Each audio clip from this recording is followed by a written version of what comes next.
Hey, what's up everyone, Raging Golden Eagle here, having way too much fun as always. And today I actually feel like getting into a topic that I actually covered a little bit in previous videos, but I think it deserves its own, especially with the climate being the way it is right now. So for those of you who are in the know, the situation when it comes to American comics is not all that great. They keep failing to create the diverse superheroes they seem to want. So they resort to just hijacking the names and identities of already established superheroes and making them more diverse. And that predictably fails as well, and everyone's just left wondering, what happened? What can we do? Nobody seems to want any new superheroes now. How can we introduce new content? Well, that's easy. And you know what? Instead of just hating, how about I offer a solution? Looking at the industry as it exists right now, you basically already have a proving grounds for up-and-coming artists and writers. If you go to one of the smaller or indie publishers like Image or Alterna or IDW, and you do great work there, then chances are you'll be able to get into DC or Marvel. As I said, the indie publishers kind of serve as a proving grounds for people. So why not just make a proving grounds for new superheroes as well?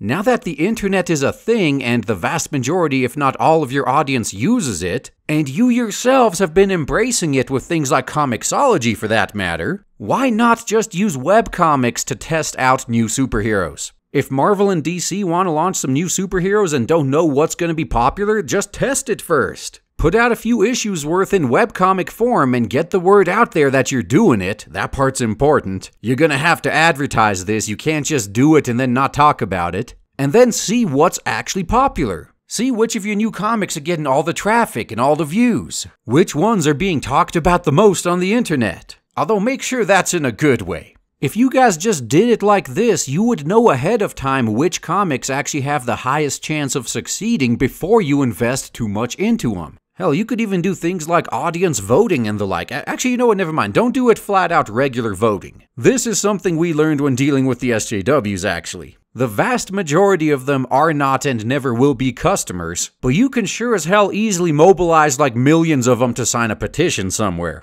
As long as they don't actually have to spend any money and do more effort than clicking a button, they don't mind showing their support, so to speak. But you don't want them, you want people to actually crack open their wallets. So the next step, once you figure out what's actually popular in webcomic form, why not just do some print on demand? Every time you get, say, like 500 people ordering this comic, you're gonna print out that batch of 500 and ship them out. And if you got a comic that's getting hundreds of orders a day, then perhaps you've actually hit on something good here. Once you get orders into the tens of thousands, you know that is something you can probably start shipping out to stores with your regular catalog. And again, advertising that you do it. And doing crossovers with your more established heroes as well to even further get the word out. You don't have to keep trying and failing at the same shit you've been doing for all these years, you know. And finally, for the love of God, stop throwing good money after bad. If something is a flop, then either figure out why it's flopping and fix it, or just stop it. Quit making up excuses, quit attacking your audience for not liking what you're putting out,